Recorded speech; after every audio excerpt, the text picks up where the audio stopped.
I am planting a bare root in my bottomless pot today, so I'm doing this quick video to show you. I'm not going to show it every step of the way because I have to do this quick and then get going today, but you will get the idea as far as what I do. So what I meant by a bottomless pot is, so this area of my yard, it floods quickly when it rains and the drainage is not best, but in the meantime I don't want to put in another raised bed because I already have multiple in my garden. So this area I'm putting in pots, multiple pots, but I cut the bottoms of it that way, and actually this one I'm going to cut more to that outer part of the pot so that the roots will have room to grow. So this one is already cut on the outer part of the pot, and I already filled in some dirt in there.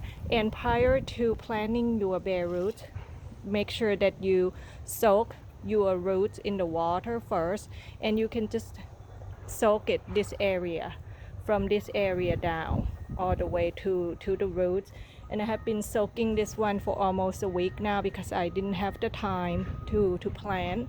So what I did here, basically I just put in this planting mix. This is what I can find in my area, but once again this is a bottomless pot, so it's more like a mini raised bed.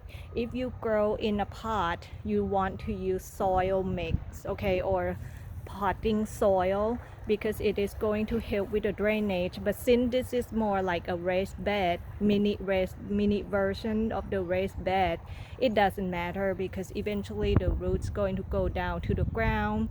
So this one is okay. I don't really need to use potting soil for this one. And I mix this planting mix with the compost, so you can use whatever that you can find in your area, or you can just use the soil 100% by itself. And what I like to add in is also alfalfa pellets. This is a horse food which seems to work well to put in soil mix, so I just break down into smaller pieces and mix in with my soil here, the compost there, and that. And in the past I used to do a lot more, like try to mix in like bone meals and 500 other things, but these days I try to keep everything simple because we are going to fertilize anyway, and I don't have a lot of time today, and I just have to do this and go because it's going to rain tomorrow, and I wanted to put this bare root in before the rains and in the next few days, since it has been soaking for a long time now. So I filled it up, let's see, not even halfway. And then you kind of, as you can see, the roots right here, right, it has in the middle is kind of an empty space. So what you can do, you kind of shape your soil into a cone in order to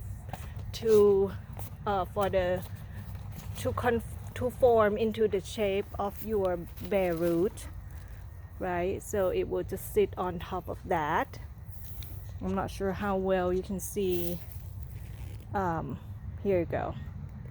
Right, so it sits on top of it. It's more like a sand castle, soil castle, whatever that is.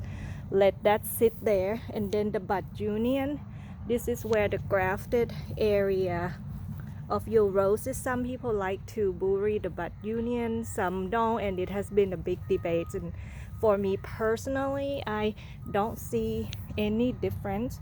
I kind of like to cover for it to go under the bud union, but not too deep, but just kind of lightly cover it, so you kind of level and see, okay, this is going to be, is it tall enough? Maybe it needs to be a little higher, like that. So I'm going to add a little bit more soil and then fill it up all the way, and that's how I do it. And then I water really well after I plant, and maybe in a few days after the rain's done, I maybe fertilize. And at this point you can start fertilizing this one because it's already living out, But if it's kind of naked, don't fertilize right away.